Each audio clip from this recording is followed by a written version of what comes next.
Alright, so here's another episode. I'm going to try to make this one a pretty quick one. There's not really a whole lot that's been going on.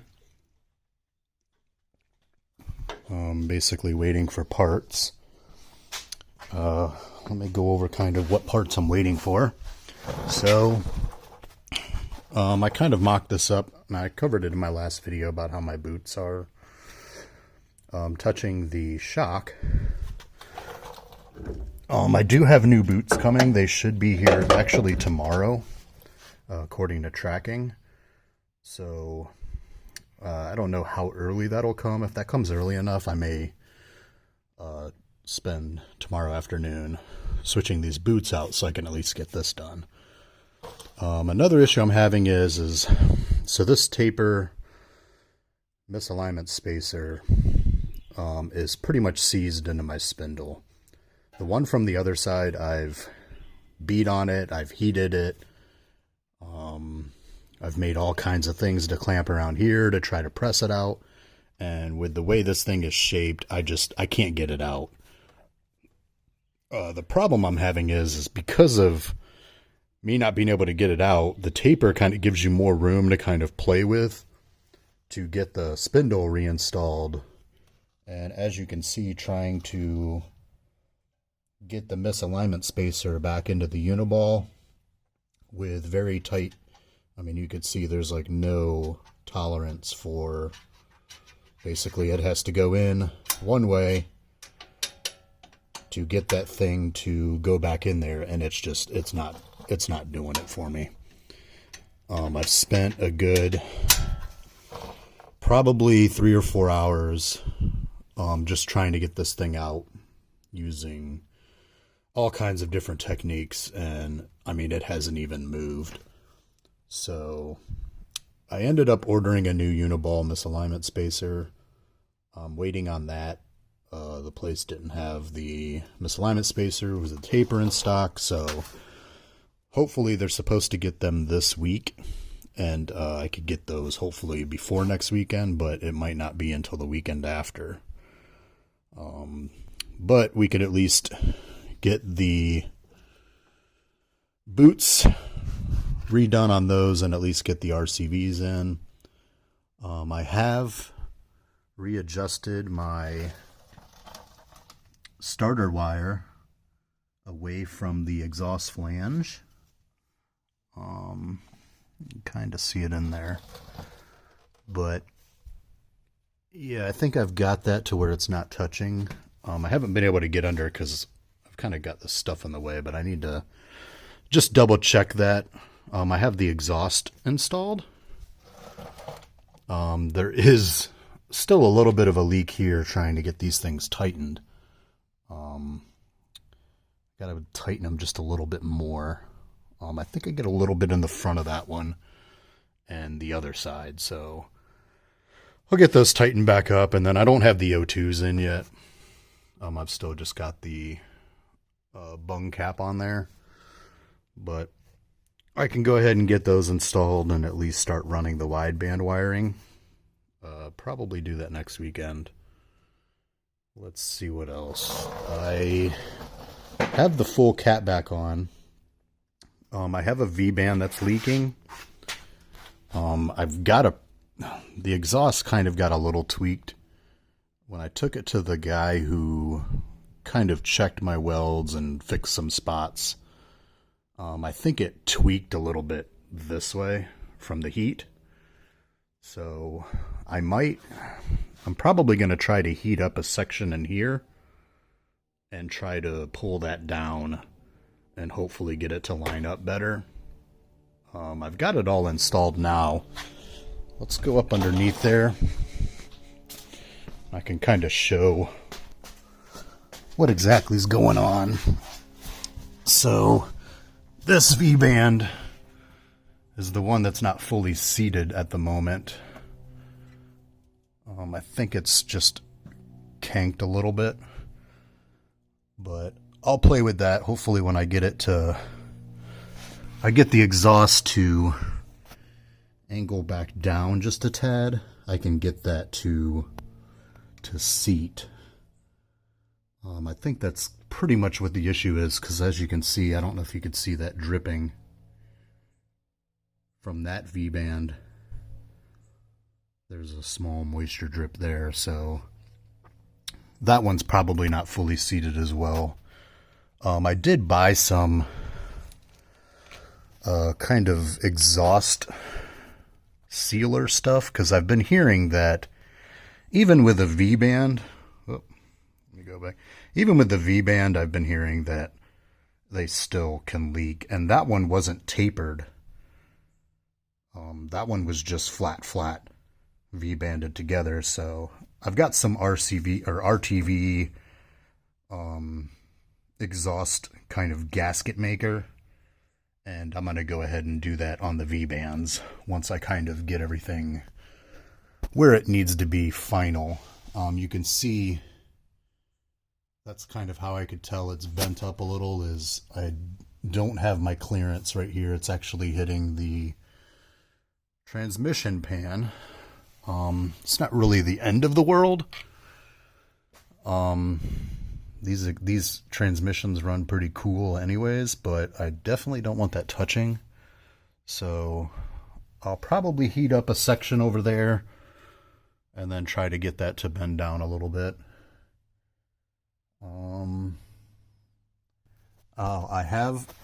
I've installed the adapter here, and as you can see, I'm getting this weird side-to-side play,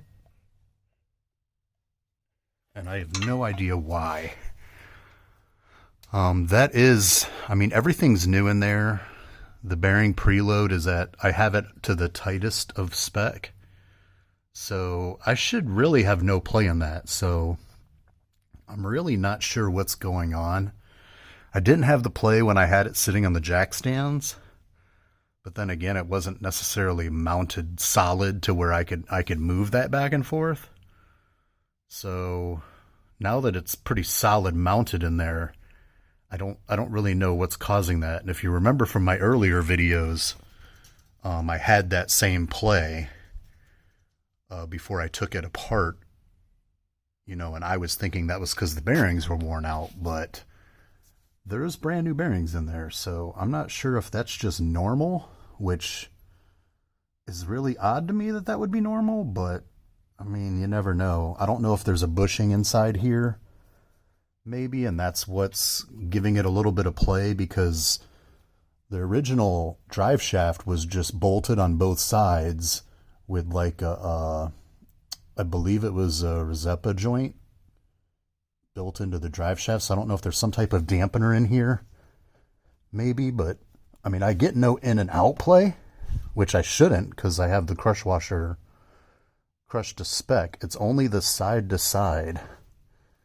and I'm not really sure what the deal is, but I really hate to have to pull this thing back out again. But I mean, I'm right at the point where if I do it, I mean, now's the time to do it, because I have everything still taken apart. But I'm also at the point of I don't really know what else it could be, and if it was like that before and I didn't really hear any issues, maybe I just run it, and if it blows up, it blows up, and we'll deal with it when that occurs. So that's kind of at the point where I'm at right now, but I'll do a little bit more research before we decide what to do with that. But since I have the exhaust mostly on, except for, this leak here, and I also have a tad bit of a leak at that flange as well, so that needs to be tightened. I did try to put the stretch belt on for the AC so I could put the belts back on. This thing, running Camaro accessories, you can't use any of the kind of special tools for these stretch belts to get it onto the pulleys. So I've done some research. I found another tool that's actually for a BMW that will allow me to try to stretch this onto the AC compressor. All of the other tools have you do it onto the crank, but the crank is very, very close to the timing cover plate and the oil pan. so that special tool can't spin around like it's supposed to. But we'll have to do the BMW one. That's supposed to be here Monday, so that could be kind of next week's project to get the belts back on. Once the belts are back on, then I'll do a coolant fill. I did pressure test that last week, and it held for an hour. So we're good there. Just got to fill it. Let's see what else we've got. I was kind of playing around with this and pulled that out. All right, but since I have the exhaust on, for the most part, I'd figure we would do another start to kind of hear it with the exhaust on. There'll be a little bit of another noise, you know, from the exhaust leaks, but we can get an idea of the sound. So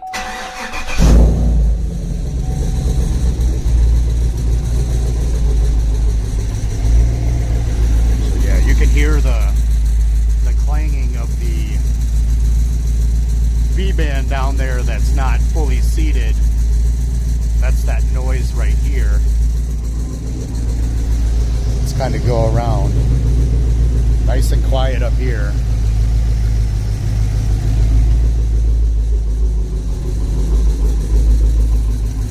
You know, that V-band is rattling pretty good. We come down.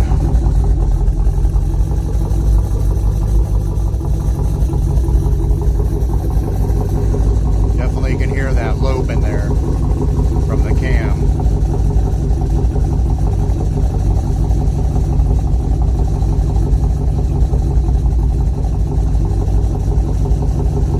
And all that smoke is from when I was kind of cleaning out the exhaust, checking for leaks. You can smell it's just water.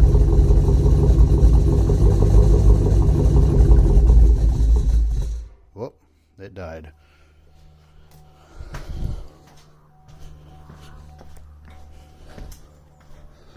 Let's go ahead and turn the key.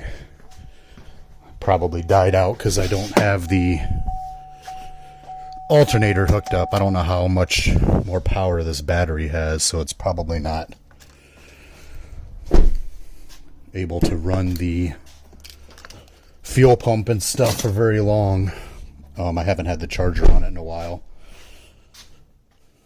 But yeah, sounds really good with this exhaust. I do have, so speaking of exhaust, so right now I'm running a just Magnaflow kind of straight through can. Give me 1 second, I'm going to grab something and kind of talk about the exhaust a little bit. Okay, so I already have the exhaust welded up. I'm contemplating, I got this after I kind of started the exhaust. This is Magnaflow's new xMod universal exhaust. So they do make an exhaust for the V6 Colorado that has this as part of the entire catback system. And now they've come out with this universal one where you can just, you know, cut your muffler out and weld this in and not get the full catback. This is their 3-inch system, which is what I'm running for my catback. And I have plenty of room where I can cut out what I have in there now and just weld this muffler in. So that's kind of my dilemma here. Do I do that or not? If you've got some comments, go ahead and leave them if you think that I should do that. I'm thinking I do. I like this. It has this kind of technology where it's, you know, straight through there, and then it kind of has this side passageway, and you could do these different, let me get this thing to where I can do it easier. Alright, so you have these different attachments you can do at the back to adjust the sound and the drone. The drone, from what they're telling me, is pretty much the biggest thing that this adjusts. I mean, you're going to get some sound differences, but the biggest difference will be the drone. So this setup will be the least amount of drone. A little quieter, not much, but the big thing would be the drone. So that, I do have enough room to run that. That's kind of one of my worries, was that if I had enough room on top to kind of run this, but I think if I move it kind of like that, I still have plenty of room. But yeah, so if I weld that in, we can kind of tune the drone and the sound a tad by just changing this section out to different, that's the whole mod, is all the different attachments. So I believe you can go here, or you can take this cap, and then you can cap it. So you remove that chamber, so that's going to be a little more drone, a little louder. And then you can do, I believe, you can cap this is another way. And then I believe this dump here would be the loudest and the most drone. Would kind of be that setup.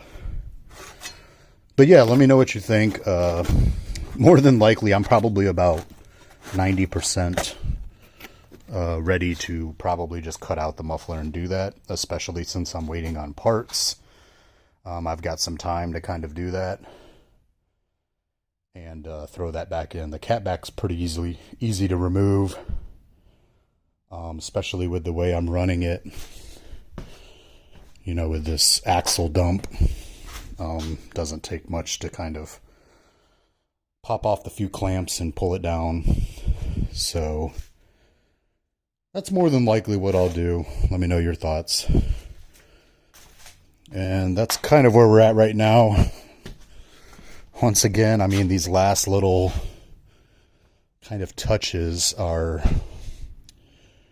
really kind of slowing things down, but it's kind of like, I can't do anything else on the front until I get those tapered spacers. So it's kind of like I'm at a standstill there. So I'm trying to do these little things, kind of get the little things done. That way, once we kind of finish up the front, we're putting this thing on the ground and moving it. But it's a slow process, but we'll get it. I'll go ahead and end that here, and we'll see you guys on the next one.